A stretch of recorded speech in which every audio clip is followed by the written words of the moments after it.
ఇక్కడికి విచ్చేసిన పాత్రికేయ సోదరులకి సోదరీమణులందరికీ నా హృదయపూర్వక నమస్కారాలు. ప్రాయశ్చిత్త దీక్ష ప్రారంభించింది 3వ రోజు. నేను ఎప్పుడు కూడా చాలా చిన్న వయసు నుంచి సనాతన ధర్మాన్ని పాటించేవాడిని. మా ఇష్టదైవం ఆంజనేయ స్వామికి ఎప్పుడు రామభక్తులం. మేము ఎప్పుడు భక్తి, ఆధ్యాత్మికత ఇవన్నీ కూడా ఇంట్లో ఇది మా స్వవిషయం అని చెప్పి ఎప్పుడు దీన్ని లోపలే పెట్టుకుంటాం తప్ప, లేదంటే అవసరమైన సమయాల్లో, పూజా సమయాల్లో, పండగల సమయాల్లో చెప్పుకుంటాం తప్ప దీనిని ఈ రకంగా చెప్పుకునే పరిస్థితిని ఎప్పుడు మేము అలవాట్లేదు. ఈ సగటు హిందువులో ఉన్న విధానం ఇది. ఎందుకంటే ఈ దేశంలో ఉన్న సగటు హిందువుకి ఎప్పుడు భయం ఉండదు. సగటు హిందువుకి ఏ రోజు కూడా ఇంకొక మతం మీద కానీ ఇంకో వ్యక్తి మీద కానీ ద్వేషం ఉండదు. విజయనగర సామ్రాజ్యం నుంచి అరబిక్ వ్యాపారులు ఇక్కడ గుర్రాలని అమ్ముకోవడానికి వచ్చి, విజయనగరం మహారాజుల గొప్పతనం ఏంటంటే సనాతన ధర్మాన్ని పాటించే వాళ్ళు గొప్పతనమైన వాళ్ళు వచ్చి అడిగింది ఏంటంటే, మాకు ప్రార్థించుకోవడానికి మాకు మస్జిద్ లేదు అంటే ఆయన కోట ప్రాంగణంలో మస్జిద్ కట్టించారు. సనాతన ధర్మాన్ని పాటించే వ్యక్తి తాలూకు విలక్షణం. అలాగే అనేక మంది సంస్థానాలు కానీ అందరూ కూడా పోర్చుగీస్ నుంచి వచ్చినా, ఎవరు వచ్చినా, క్రిస్టియానిటీని తీసుకొచ్చినా కానీ అందరికీ సమానంగా ఈ దేశం తీసుకుంది. పార్సీల్ని తీసుకుంది లోపలికి, జొరాస్ట్రియన్స్ని తీసుకుంది. ఏ మతం వచ్చినా లోపలికి తీసుకుంది, ఇముడ్చుకుంది తప్ప ఇంకో మతాన్ని ఎప్పుడు ద్వేషించాల. కానీ ఈరోజు నేను మాట్లాడుతుంది ఈ ప్రాయశ్చితం దేనికి, మా దీక్ష అనుకుని నేను ఎప్పుడు మీ అందరికీ తెలుసు. 5 సంవత్సరాల వైసీపీ పాలనలో ఇదే దేవాలయంలో కనకదుర్గ అమ్మవారి రథం తాలూకు మన సింహాలు మాయమైనవి, కొన్ని ఇబ్బందులు, తప్పులు జరిగినాయి అంటే ఒక్కొక్కరు ఎలా మాట్లాడారు వైసీపీ నాయకులు. వాళ్ళెవరు ముస్లిమ్స్ కాదు, హిందూస్ కాదు, వాళ్ళెవరు ముస్లిమ్స్ కాదు, క్రిస్టియన్స్ కాదు, హిందువులే అందరూ. పొద్దున్నేస్తే తాళ్ళు కట్టుకునేవాళ్ళు, బొట్లు పెట్టుకునేవాళ్ళే. కానీ ఒక తప్పు జరిగింది, ఒక అపవిత్రం జరిగింది అంటే పదవులు అనుభవిస్తూ ఉన్నవాళ్ళు, పొద్దున లేస్తే గుళ్ళకి వెళ్ళేవాళ్ళు, వీళ్ళు అపహాస్యం చేస్తూ ఉన్నారు, వీళ్ళు వెటకారం చేస్తూ ఉన్నారు.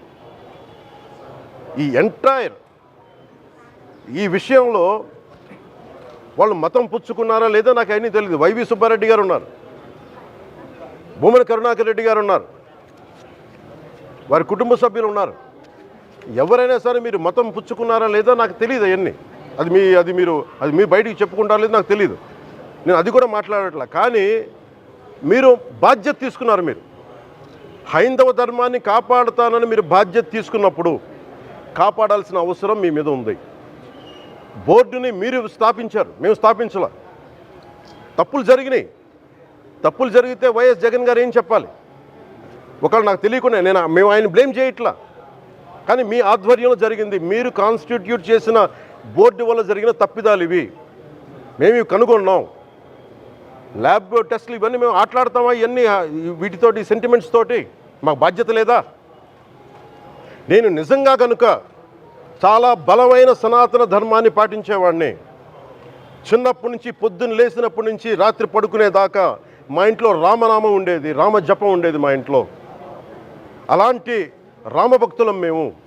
కానీ రామతీర్థం విగ్రహాన్ని, రాముడి విగ్రహాన్ని శిరచ్ఛేదం జరిగినప్పుడు ఒక సగటు సనాతనవాదిగా, సగటు హిందువుగా, సగటు రామభక్తుడిగా బయటకు వచ్చి చాలా గొడవలు చేయగల సత్తా ఉన్నవాడిని గుర్తుపెట్టుకోండి.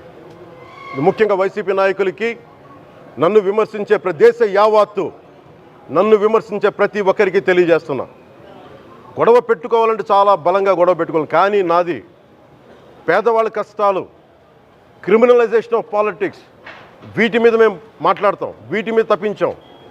ప్రజలు బాగుండాలి, కాన్స్టిట్యూషన్ వాల్యూస్ని అప్హోల్డ్ చేయాలి, రాజ్యాంగం బాగుండాలి, వీటి కోసం తపన పడేవాళ్ళు. కానీ సెక్యులరిజం పేరు మీద, secularism is not one way, it's 2 way. Secularism అంటే కూర్చోబెట్టి ఒక్క సైడ్ నుంచి వచ్చేది కాదు, అన్ని సైడ్ నుంచి రావాలి. ఇది చాలా ఆవేదన కలిగిస్తుంది. కొన్ని దశాబ్దాలుగా చూస్తున్నారు ప్రతి హిందువు. దీంట్లో మిగతా మతాల ప్రస్తావన కంటే కూడా నేను ఎక్కువ ప్రస్తావన చేస్తుంది హిందూ ధర్మాన్ని పాటించి వాళ్ళు వ్యక్తిగతంగా పాటించి బయటకు వచ్చేటప్పటికి మీడియా వారి కోసమో లేదంటే ఇంకొంత ఎవరైనా సాటిస్ఫై చేయడం కోసం తెలియదు, కానీ సాటి హిందువులు తోటి హిందువులను తిడతా ఉన్నారు. ఇది చాలా ఆక్షేపణీయం. దీంట్లో నేను ముస్లిమ్స్ నిందించట్లా, అది క్రిస్టియానిటీ నిందించట్లా, కానీ బాధ్యత తీసుకున్న హిందువుల్ని నేను నిందిస్తున్నాం. బాధ్యత మీది. మీరు యథాలాపంగా వచ్చి ఇది పొలిటికల్ పదవులు, విగ్రహాలు పోతే మేము ఇల్లు కట్టుకుంటాం, వాకిళ్ళు కట్టుకుంటాం, ఏం మాటలవి? ఇదే మీరు మస్జిద్లో జరిగితే మాట్లాడతారా? మస్జిద్లో ఇలాంటి అపవిత్రం ఒక చిన్నపాటి చోరీ జరిగితే ఇలాగే మాట్లాడతాం. ఎందుకంటే మీరు మాట్లాడరు, ఓట్లు కదా అక్కడ. కానీ హిందువులు మాట్లాడితే హిందువులు అందరికీ ఎవరు పట్టించుకోరు. ఇక్కడ మా వేదన ఉండదా? మౌనంగా ఉన్నామంటే బాధ లేదనా? కోపం రాదనా? ఈరోజుకి కూర్చొని చూడండి ఏం మాట్లాడుతున్నారో వాళ్ళు.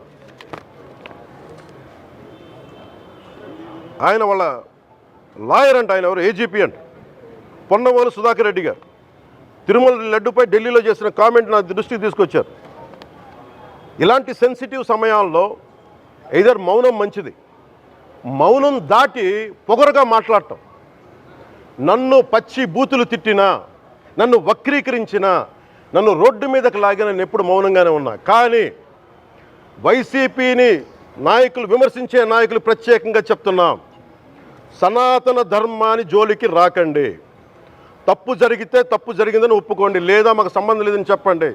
అంతేగాని మళ్ళీ అడ్డగోలుగా మాట్లాడితే ఎవ్వరం క్షమించం. ఇక్కడ మీరు కూడా హిందువులే. పొన్నవోలు సుధాకర్ రెడ్డి గారు మీరు హిందువులే. నోటికొచ్చినట్టు మాట్లాడకండి. తమాషాలుగా ఉందా మీకు? సరదాలుగా ఉన్నాయా? మొన్న ప్రకాష్ రాజ్ గారు మాట్లాడారు నా మీద. అరే నేను మాట్లాడుతుంది ఒక హిందువులు అపవిత్రం గురించి మాట్లాడుతున్నాను. ఇందులో ప్రకాష్ రాజ్ గారికి సంబంధం ఏంటి? ఇందులో నేను ఇంకొక మతాన్ని నిందించానా? ఇస్లాంని నిందించానా? క్రిస్టియానిటీని నిందించానా? ఈ అపవిత్రం జరిగింది, ఇలా జరగకూడదు, ఫుడ్ అడల్ట్రేషన్ జరిగిందని మాట్లాడుతుంటే దీన్ని గోల చేయకూడదంటావు. అంటే తప్పు జరిగినప్పుడు మాట్లాడకూడదా? ఒక అపవిత్రం జరిగితే మాట్లాడకూడదా? దేవతా విగ్రహాలను శిరచ్ఛేదం చేస్తే మాట్లాడకూడదా? ఏం ఏం పిచ్చి పట్టింది ఒక్కొక్కళ్ళకి? ఎవరి కోసం మాట్లాడుతున్నారు మీరు? ప్రకాష్ రాజ్ కూడా చెప్తా ఉన్నాను, నాకు మీరంటే గౌరవం. I have extreme respect for you. కానీ when it comes to secularism, Prakash Raj గారు, it is a two way, not one way. I have extreme respect for you. You know that. మీరు secularism is always two way, it is not one way. హిందువుల మీద దాడి జరిగినప్పుడల్లా వచ్చి మాట్లాడడం తప్ప, అన్య మతాల మీద జరిగితే నేను కూర్చొని ఇంతమంది కౌలు రైతులకు ఇచ్చాను, ఎంతమంది ముస్లిం ఇస్లాం రైతాంగానికి ఇచ్చాను నేను. ఇదే ఎన్ని మద్రాసాలకి డబ్బులు ఇచ్చాను నేను, 25 లక్షలు 30 లక్షలు ఇచ్చాను, నేను ఇచ్చినవాడిని. నేను నాకు అన్యమతం ఇస్లాం మీద గౌరవం ఉన్నవాడిని, క్రిస్టియానిటీ మీద గౌరవం ఉన్నవాడిని. చిన్నప్పటి నుంచి కూర్చొని మిషనరీ స్కూల్లో చదువుకున్నవాడిని. నా టీచర్ చెప్పిన సూక్తి, తను తగ్గించుకున్నవాడు హెచ్చింపబడినని చెప్పి బైబుల్ సూక్తిని ప్రతిసారి కోట్ చేస్తూనే ఉంటాను. ఇది నా గౌరవం, ఇది నేను చూపించే గౌరవం. మీరు మాట్లాడితే కూర్చొని నేను పాటించే ధర్మానికి అపవిత్రం జరిగినప్పుడు నేను మాట్లాడకూడదు, మౌనంగా ఉండాలి. సెక్యులరిజంకి విఘాతం అంటే ఏంటి? సెక్యులరిజంకి విఘాతం నా ఇంటి మీద దాడి జరిగినప్పుడు నేను మాట్లాడకూడదా? నా ఇల్లు 10 మందికి ఆశ్రయం ఇస్తుంది. నా సనాతన ధర్మం అన్ని ధర్మాలకి ఆశ్రయం అయితే దానికి దాడి జరిగినప్పుడు, దాని మీద అపవిత్రం జరిగినప్పుడు దానికి కూడా మాట్లాడకూడదంటే ఏం మాట్లాడాలి మీతోటి? ప్రకాష్ రాజ్ గారు, you have to learn your lessons. I respect you. It's not just Prakash Raj Garu, all the people who thinks in the name of secularism, you're going haywire. Let me tell you guys, we are extremely hurt. Don't make a mockery out of our sentiments. We are deeply, deeply hurt. It's not fun for you, maybe it might be fun for you. It is not fun for us.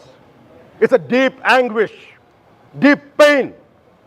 Don't you ever forget. before you come and think 100 times and say, talk about Sanatana Dharma. Enough of this. చాలు. ఇష్టానికి మాట్లాడుతూ ఉన్నారు సనాతన ధర్మం మీద. అయ్యప్ప స్వామి మీద మాట్లాడతారు, సరస్వతి దేవి మీద మాట్లాడతారు. అల్లా మీద మీరు మాట్లాడగలరా? మహమ్మద్ ప్రవక్త మీద మీరు మాట్లాడగలరా? జీసస్ మీద మీరు మాట్లాడగలరా? అందరూ కూర్చొని సనాతన ధర్మం మీద, వినాయకుడి మీద జోకులు వేస్తారు, దుర్గాదేవి మీద జోక్స్ వేస్తారు, సరస్వతి దేవి మీద జోక్స్ వేస్తారు. మా మనోభావాలు గాయపడవా? మాకు బాధ ఉండదా? అందుకే నేను ప్రతిపాదించింది ఏంటంటే ప్రతి దానికి రావలేకపోతున్నాం. సనాతన ధర్మ రక్షణ board is order of the day. ప్రతిసారి కూర్చోబెట్టి మేము డిఫెండ్ చేసుకోలేం. ఇది ప్రతి సగటు హిందువు తాలూకు ధర్మం. ఇదే ఇస్లాం మీద దాడి జరిగితే ఎంతమంది బయటకు వస్తారు, ఎంతమంది నిరసన తెలియజేస్తారు? రోడ్ల మీదకి రమ్మని చెప్పట్లా. కనీసం మీకు కోపం కూడా రాకపోతే మేము ఏం చేస్తాం? గుడికి వెళ్ళే ప్రతి హిందువు బాధ్యత కాదా ఇది? నా ఒక్కరి బాధ్యతైనా, మా బాధ్యతైనా, మీది కాదా? ధర్మాన్ని మీరు పరిరక్షించడానికి మీ బాధ్యత కాదా? ఈయన పొన్నవోలు సుధాకర్ రెడ్డి గారు మాట్లాడేది, పంది కొవ్వు చాలా ఖరీదైంది, ఆ కొవ్వు లడ్డు నెయ్యితో ఎలా కలుపుతారు? నెయ్యి 300 రూపాయలు ఉంటే పంది కొవ్వు 1200 రూపాయలు. బంగారంతో రాగి కలుపుతారా? ఇత్తడిలో పుత్తడి కలపరు. చెంబు తయారులో ఎవరైనా బంగారం కలుపుతారా? మదం ఎక్కిన మాటలు పొన్నవోలు సుధాకర్ రెడ్డి గారు. మదం ఎక్కి వస్తే ఇట్లాంటి మాటలే వస్తాయి. మీరు నా మీద కోర్టులో కేసులు వేసుకుంటారో ఏమి చేసుకుంటారో చెప్తా. మీరు ఏజీపీలు కదా, మీ దగ్గర వేల కోట్ల డబ్బులు ఉన్నాయి కదా, వేసుకోండి కోర్టులో, చెప్పండి. సనాతన ధర్మానికి నోటికొచ్చినట్టు మాట్లాడితే మిమ్మల్ని అందరినీ రోడ్ల మీదకి లాగుతాం, గుర్తుపెట్టుకోండి. తప్పు జరిగింది, ప్రాయశ్చిత్తం చేసుకోండి, లేదంటే మౌనంగా మాట్లాడకుండా ఉండండి అంతే. మా మనోభావాలు ఇంకా రెచ్చగొట్టేలా మాట్లాడొద్దు. భూమన కరుణాకర్ రెడ్డి గారు మాట్లాడతాను నేను వెళ్ళి హై డ్రామా, రాజకీయ మనసు ఉన్న వాళ్ళు అత్యంత దారుణంగా ప్రవర్తిస్తున్నారండి. లడ్డు కలుషితమైంది అంటున్నారు. కల్తీ నెయ్యితో తప్పు చేసి ఉంటే సర్వనాశనం అయిపోతాం, రక్తం కక్కుని చచ్చిపోతాం. మీ నాశనం మొదలైంది. రెండోది అది భగవంతుడికి వదిలేస్తున్నాను. వైవి సుబ్బారెడ్డి గారు విచారణకి రావాలంటే రికార్డులు ఆయనకి ఇవ్వాలంట. మీరు ప్రభుత్వంలో రికార్డులు మాకు ఇచ్చారా? మాకు ఏం మాట్లాడుతున్నారు మీరు? మీరు కూడా విచారణకి సిద్ధంగా అండి. అసలు ఈవో ధర్మారెడ్డి గారు, ఆ మనిషి గాయబ్. ఈరోజు దాకా లేడు ఆయన. ఈరోజు దాకా మళ్ళీ కనిపించలా. ధర్మారెడ్డి గారు, నేను మిమ్మల్ని చూశాను ఆ రోజున. నేను దర్శనానికి వచ్చినప్పుడు మీరు అందరూ ఎలా ప్రవర్తించారో నాకు తెలుసు, నేను చూశా. తిరుమలని ఇష్టారాజ్యంగా చేశారు, అది వ్యాపార కేంద్రంగా చేశారు, ఆధ్యాత్మిక కేంద్రం నుంచి పర్యాటక కేంద్రంగా చేశారు అది. ఇదే మీరు మక్కాకి వెళ్తే ఇలాగే ప్రవర్తిస్తారా? మీరు ఒకసారి మక్కాను చూసి నేర్చుకోండి. ఇస్లాంని పాటించే ప్రతి ముస్లిం ఎంత పవిత్రంగా పాటిస్తాడో చూడండి. అక్కడ అథారిటీస్ని అడగండి. ఒక చిన్నపాటి మస్జిద్కి వెళ్తే ఎంత పవిత్రంగా చూసుకుంటారో చూడండి. ధర్మారెడ్డి గారు, మీరు హిందువులా? మీ ఇష్టానికి మీరు చేసేసుకుంటారా? మీ బిడ్డ చనిపోయాడు, చనిపోయిన కనీసం 11 రోజులు లోపలికి రాకూడదండి, ఈ లోపల వచ్చేస్తారా మీరు? మేము మర్చిపోయామనుకుంటున్నారా? ఆగమ శాస్త్రం చెప్పింది మీకు ఇదేనా? అంటే గవర్నమెంట్ ఉద్యోగులు అయితే ప్రభుత్వం మీ నియమిస్తే మీ ఇష్టానికి చేసేసుకుంటారా? మాకు బాధలు ఉండవనుకుంటున్నారా? ఇదే మీరు ఒక ఇస్లాంకి చేస్తే అపచారం జరిగితే మీరు ఏం చేస్తారు? బయట రోడ్ల మీదకి వచ్చి మీరు కూర్చోబెట్టి దాన్ని పొలిటికలైజ్ చేస్తారు. మీరు పొలిటికలైజ్ చేస్తారు. నేను నిజంగా చెప్తున్నా, జగన్మోహన్ గారు కూడా చెప్తున్నా, మీరే కనుక, నేనే కనుక సనాతన ధర్మం మీద పోరాటం చేయాలని నన్ను ఆపేవాళ్ళు ఎవరు లేరు ఈ దేశంలో, గుర్తుపెట్టుకోండి. నేను కనుక సనాతన ధర్మం కోసం నేను పోరాటం చేస్తే చచ్చిపోవడానికి సిద్ధం నేను. కానీ నేను అక్కడి దాకా తీసుకెళ్ళిన విషయాలు, దానికి నిదర్శనమే రామతీర్థ రాముల వారి విగ్రహం శిరిచ్ఛేదం జరిగినప్పుడు ఒక్క మాట మాట్లాడకుండా చెప్పి కూర్చున్నాను. ఆ తెలివితేట లేక మీ ప్రభుత్వాన్ని కిందకి తీసుకొచ్చి అధాపాతాలను తొక్కిన మాకు శక్తి లేదనుకుంటున్నావా? ఉండవనుకుంటున్నావా? కానీ మేము సమాజాన్ని కలిపి ఉంచాలని వ్యక్తులం తప్ప విడగొట్టాలని వ్యక్తులం కాదు మేము, గుర్తుపెట్టుకోండి. అలాగే ఈరోజు నుంచి ప్రజలందరికీ కూడా చెప్తున్నా, అన్ని మతాలని మేము గౌరవించేది ఈ నేల. ఒక జనసేన పార్టీ అని కాదు, తెలుగుదేశం పార్టీ అని కాదు, మీరు ఏ పార్టీలకు సంబంధించిన వైసీపీలో ఉన్న హిందువులందరూ ఏం చేస్తున్నారు? మీరందరూ పోటీ పడ్డారు కదా తిరుమలకి వెళ్ళడానికి. మీరు మర్చిపోయారు, అది ఇందులో ఈ పాపం మీకు కూడా వస్తుంది, ఈ పాపం మీకు కూడా తగులుద్ది. మీ మౌనం కూడా మొత్తం జాగ్రత్త, తరాలు నాశనం అయిపోతాయి. మీ మౌనం మంచిది కాదు. ఇది ఒక వెంకటేశ్వరుడికి జరిగింది కాదు, భగవంతుడికి, నిరాకారుడు, ఆయనకి ఇవేం పట్టవు. మనం నమ్ముకొని ఆయనకి వెళ్తున్నది, మనకి బాధ్యత ఇది. ఇంకా ప్రతి ఒక్కరు దీన్ని గుర్తుపెట్టుకోండి. చేతులెత్తి వేడుకుంటున్నాను. సగటు హిందూ మీరు సినిమా టికెట్లకు వెళ్ళిపోతారు, అభిమానులు అందరూ. మీరెవరు హిందువులు లేరా? సినిమా టికెట్ల కోసం చించుకుంటారు. సినిమాని మీరు కూర్చోడానికి మీరు మొత్తం మాట్లాడతారు. అందరిని అడుగుతున్నా, మొత్తం భారతదేశపు యావత్తు ఉన్న సినిమా అభిమానులను అడుగుతున్నా, మీరందరూ హిందువులే కదా, అత్యధికులు హిందువులే కదా, మీకు బాధ్యత లేదా? మీకు మీ సినిమా హీరోలు, నేను కూడా హీరోనే, నన్ను మించి దేశాన్ని చూడమని, సనాతన ధర్మాన్ని చూడమంటున్నా. మీ కన్వీనియంట్గా కూర్చోబెట్టి హీరోలను ఎత్తడం కాదు, నన్ను ఎత్తడం కాదు. ధర్మం విఘాతం కలిగినప్పుడు ధర్మానికి మీరు మాట్లాడటం మీ బాధ్యత. నా తరం మేము కష్టపడుతున్నాం, ముందుకు వచ్చాం. ఎవరి కోసం పడుతున్నాం ఈ కష్టాలు? మాకు సరదా కాదు. ప్రతి ఒక్కరి ఇష్టానికి వచ్చి మాట్లాడుతూ ఉంటే బాధ కలుగుద్ది. అయ్యప్ప స్వామి దీక్ష చేసే వాళ్ళ మీద ఎంత ఇష్టారాజ్యంగా మాట్లాడతారు. ఇదే మీరు ఎవరన్నా సరే ఇస్లాం మీద మీరు గొంతు ఎత్తగలరా? ఎందుకంటే రోడ్ల మీదకి వచ్చి కొడతారని మీకు భయం, అందుకు మీరు మాట్లాడరు. హిందువులు అంటే మెత్తని మనుషులు కదా, తోటి హిందువు కదా, మీరు ఏదైనా మాట్లాడచ్చు. మీకు నమ్మకాలు లేకపోతే మీరు ఇంట్లో కూర్చోండమ్మా. మీకు నమ్మకాలు లేకపోతే ఇంట్లోంచి బయటికి రాకండి, మమ్మల్ని ఏం అనకండి. మేము ఎలా పూజా విధానం ఎలా చేస్తాం, అలాగే ముఖ్యంగా ఫిల్మ్ ఇండస్ట్రీ కూడా నేను తెలియజేస్తా ఉన్నా. దీని మీద మీరు మాట్లాడితే మద్దతుగా మాట్లాడండి, లేదంటే మౌనంగా కూర్చోండి. అంతేగాని మీ మాధ్యమాల ద్వారా అపహాస్యం చేస్తే మటుకు ప్రజలు మిమ్మల్ని ఎవరు క్షమించరు.